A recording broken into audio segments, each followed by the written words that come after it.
Robin Robertson here with Healthy Knees Coach at the Bellingham Training and Tennis Club. And I wanted to go over how to fit your stationary bike because I know a lot of us are sequestered at home these days.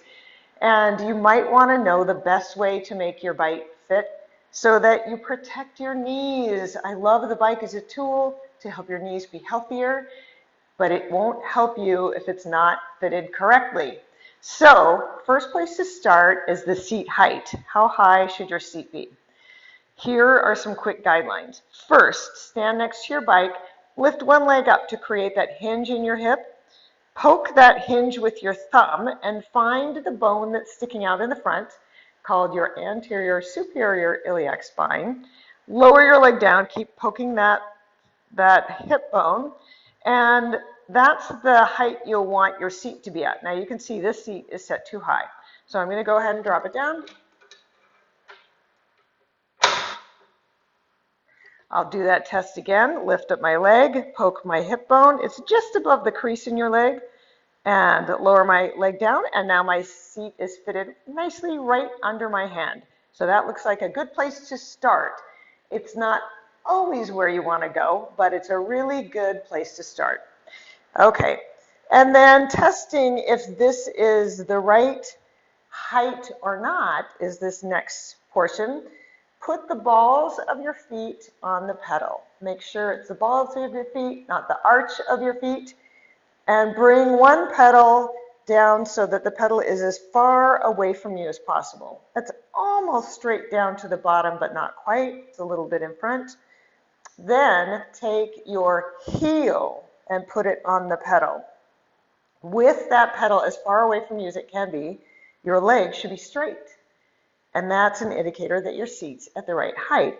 If your knee is still bent, and I'm just kind of shifting so that it's bent, that means your seat is too low, and you may feel pain above your knee. If your seat is too high, then you may have to hike your hip in order to reach that seat, and you might feel pain at the back of your knee or in your low back because you're shifting your hips back and forth in order to pedal properly. All right, so the other indicator is when I put my feet into these toe cages, the balls of my feet are on the pedals, I pedal a couple pedal strokes, bring that leg back down to that right down as far away from you as it can be. I've got a slight bend in my knee when my foot is on the ball of my foot is on the pedal. This is about a 25 to 35 degree bend in your knee, about the width of your fist underneath your leg if your leg was on the ground. Okay, next setting is your seat fore aft, how close or how far away from the pedals you are with your seat. So since my seat height is right, I'll pedal a few pedal strokes, then bring my pedals to a stop halfway down. And when I look over my knee, I should be able to see the ball of my foot forward or the end of the toe cage strap across my foot. If I can't see my foot, I'm just going to artificially scoot forward here. Like I can't see my foot right now, I'll know that my seat is too close to the handlebars.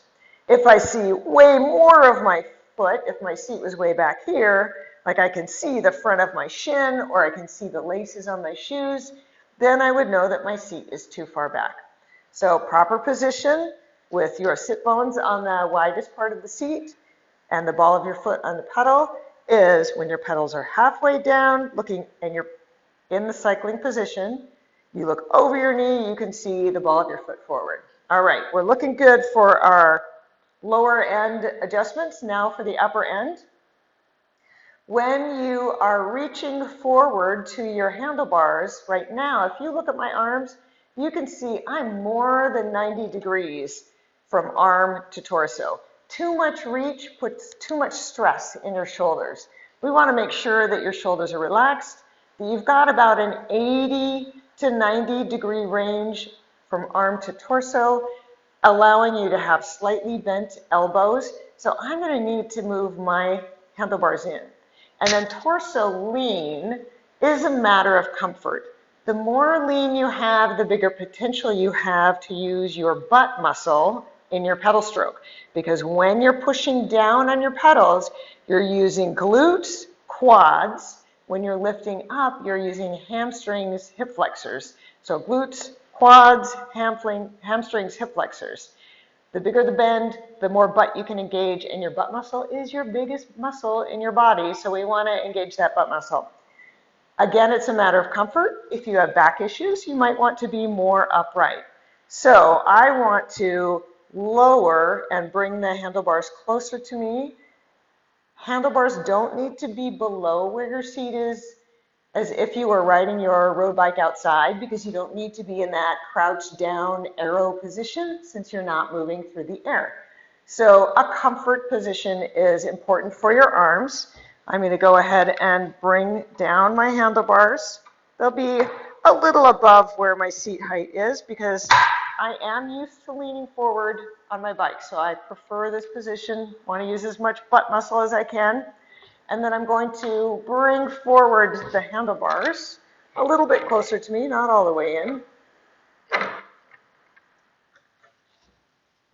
Get my feet back on the pedals properly. And now, when I'm pedaling, you can see I've got a nice lean on my torso, so angle from hip to torso, allowing my back to stay relatively flat. My shoulders are relaxed. I've got a nice slight bend in my elbows. I can hang onto the handlebars without any strain. I can shift to any of the positions here and still be in a good, comfortable position. No need to grip out here unless you're going up to standing. You can always do that. And it does allow for you to go into this lower arrow position if you want to, but you don't have to.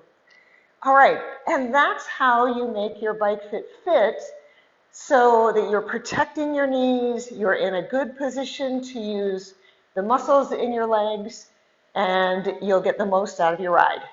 All right, I'll see you soon.